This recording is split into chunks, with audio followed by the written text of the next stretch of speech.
السلام عليكم. النهارده ان شاء الله اوريكم ازاي ممكن تعلي صوت السماعه بتاعه المكالمات. ناس كتير بتسالني عن الموضوع ده، فان شاء الله باذن الله ممكن نحل المشكله دي مع بعض. بيبقى التليفون شايل اتربه معاك وتراب وبتاع، فبننضفه، بنجيب ابره وبننضف التليفون.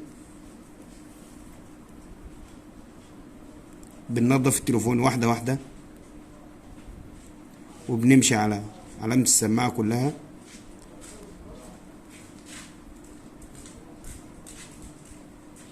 لغاية ما التليفون ينضف معاك.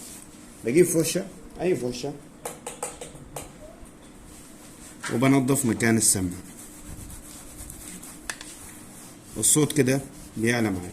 لو في أي حاجة سادة مكان السماعة بتعلى معاك.